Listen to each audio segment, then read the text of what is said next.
안녕하세요. 빌딩 진양쌤입니다. 안녕하세요. 서현웅 마스터입니다. 반갑습니다. 대표님들, 요즘 전반적인 자산시장이 다 같이 무너졌잖아요. 주식시장도 무너지고 코인 시장은 말로 할 것도 없고 부동산 시장은 좀 어때요? 사실 부동산도 이제 아파트, 뭐 건물 이제 여러 가지가 있어서 차이가 있을 것 같아요. 또 지역에 따라서도 차이가 있고 지금 저희 강남에 많이 떨어졌을까요? 많이 떨어지지 않았죠. 일단은 지금 뭐 금리가 올라가고 뭐 경기가 안 좋고 이러다 보니까 수도권 지역, 뭐 지방 지역 이쪽부터는 이제 많이 무너졌더라고. 기사나 혹은 이제 TV에서 많이 접하기는 했는데 사실 뭐 강남 지역을 이렇게 벗어날 일이 없어서 실제로 가보지는 못했는데 건너 들으면은 이제 또 실제로 그런 얘기들이 많이 있더라고요. 저희가 이제 매물 접수를 하다 보면 수도권이나 이런 강남 외 지역에는 매매가를 낮추겠습니다. 이런 전화는 좀 많이 최근에 받고 있습니다. 심각하게 많이 낮춰요. 막 그냥 뭐 몇 억 낮추는 게 아니고 뭐 10억 이상씩 낮추고 막 네. 그런 전화 정말 많이 받아요. 근데 이게 말이 되나 싶은 게 1, 2년 전만 해도 아무 빌딩이나 사도 진짜 다 올랐잖아요. 다 올랐죠. 다 올랐죠. 진짜 안 오른 거 찾기가 더 어려울 정도의 시장이었는데 어떻게 이렇게 거품이 다 빠진 거예요?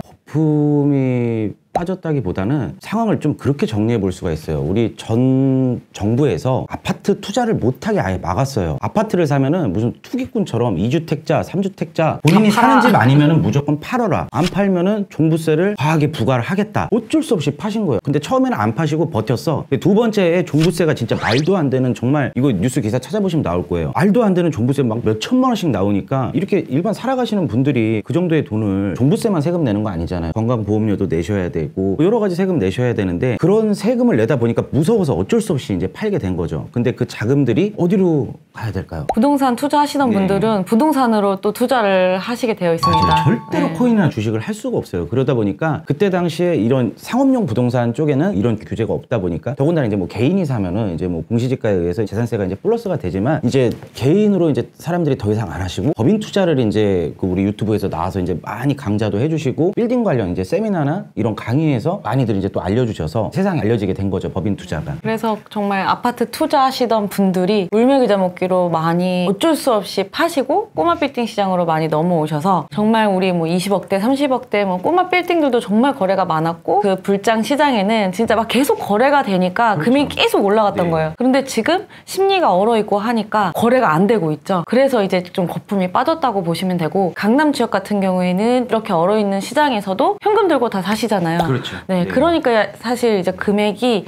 떨어졌다기보다 이제 보합 정도로 생각하시면 좋을 것 같습니다. 저희는 이제 디벨롭 투자지만 그 당시에 일반적인 분들이 90% 이상은 저는 그럴 거라 생각을 하는데, 구성이 다 되어 있는 건물을 갖다가 이제 매입을 하는 데 있어서 수익률이 뭐 지방 같은 경우는 6%, 7%가 나오고, 수도권 같은 경우는 4% 나오고 5% 나오고, 그리고 서울 들어오면 이제 3% 나오고, 강남 들어오면 2%대고, 그때 당시에 대출 받으면 2% 금리였잖아요. 이때 이제 매입을 했을 때는 이제 수익률이 6%, 5% 이렇게 나오니까 이자를 내더라도 내가 3%가 남거든. 그랬는데 지금은 이제 금리가 5%, 6%, 7% 이렇게 올라가 버리니까 되려 이제 월세 받으면 이제 마이너스가 되거나 오히려 더 똔똔이 내는 되거나, 경우도 있어요. 네, 세금 내고 이러다 보면은 똔똔이 되거나 마이너스가 되니까 그걸 감당하지 못해서 지금 이제 이렇게 시장에 다시 나오는 거죠. 실제로 지금 이자만 내시는 분들 되게 많으세요. 그럼 그렇게 봤을 때 이제 거품이 어느 정도 꺼지면서 보합이 오면서 불장에 버프를 받았던 애들이 제자리로 찾아가면서 뭔가 그런 것 같아요. 썰물이 빠지면서 진짜 누가 팬티를 벗고 있는지가 지금 나오는 것 같거든요. 네. 맞아요. 그래서 진짜 알짜배기만 살아남는 시장이 지금 되는 것 같은데, 그 알짜배기 부동산을 구별할 수 있는 방법도 되게 중요하다고 생각을 하거든요. 그런 구별법이 있을까요? 우선 그 구별법에 대해서는 그 지금 버티고 있다고 해야 되나? 거래가 되고 있는지를 좀 그 지역을 좀 분석을 하시는 게 좋을 것 같습니다. 실제로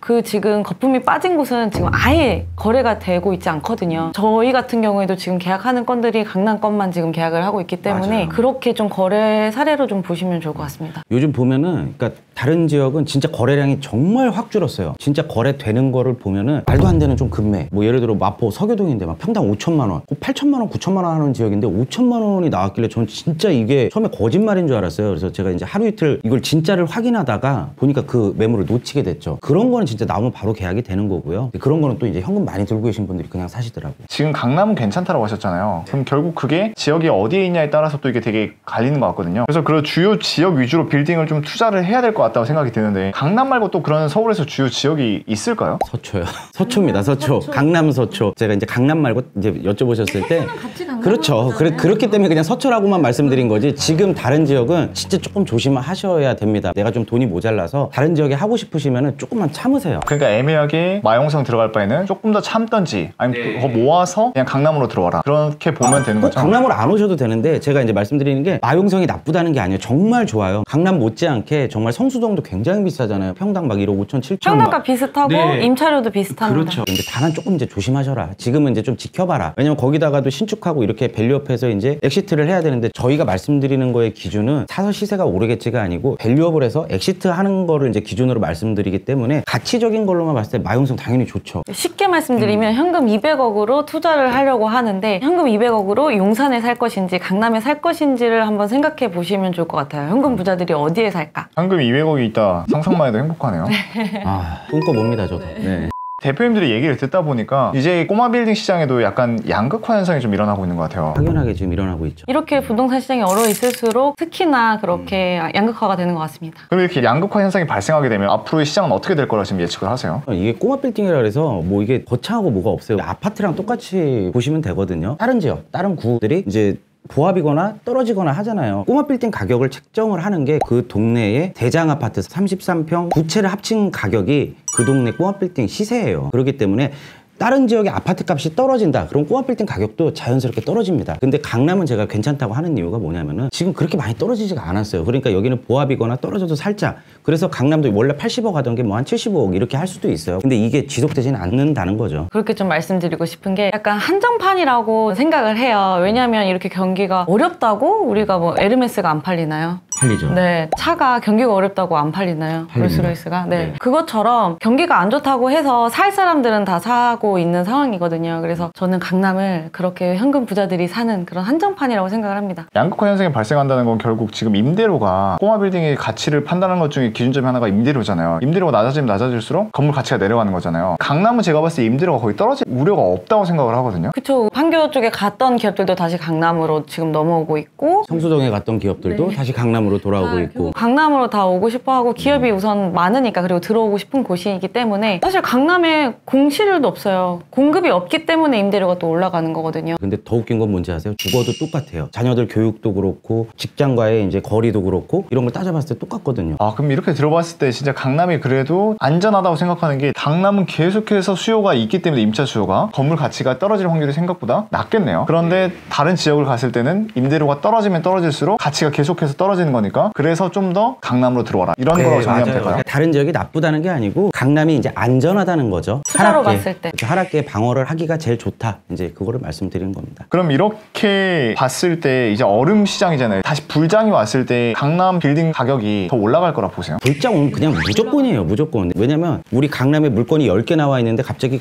500명이 달려들어갖고 서로 사겠다고 해보세요. 원래 50억짜리가 막 55억 되고 60억 되고 65억 되고 그래도 서로 더 대출받아 사겠다고 할 거 아니에요. 혹은 이제 뭐 현금을 주고 사겠다고 한다든지. 부동산은 진짜 수요와 공급의 법칙입니다. 마지막으로 궁금한 게 어찌됐건 강남에 돈이 있으면 투자를 할 수 있는 거잖아요. 지금이라도. 근데 지금같이 금리가 높은 때 고정이 좋을까요? 아니면 변동금리가 좋을까요? 저희가 좀 예상을 하는 게 올해 그리고 내년까지도 조금 고금리가 유지될 거라고 예상을 하는 때잖아요. 그래서 저 같은 경우에는 투자의 기간, 이 기간에 따라서 좀 다를 것 같긴 한데 지금 고정금리가 지금 변동금리보다 좀 더 쌉니다. 그 이유는 금리가 낮을 때는 그게 시장에 반영이 되어서 고정금리가 조금 더 비쌌다면 지금은 변동금리가 이자가 좀 내려갈 거기 때문에 고정금리가 조금 더 저렴한 거거든요. 그래서 저는 조금 안전하게 투자할 때 있어서는 고정을 좀 추천을 드립니다. 건물을 내가 뭐 3년에서 5년 정도를 보유하고 가지고 가겠다. 그러면 고정금리를 추천드리고요. 디벨롭을 해서 빠르게 2년, 3년 안에 엑시트를 하겠다. 그럼 변동금리를 추천드립니다.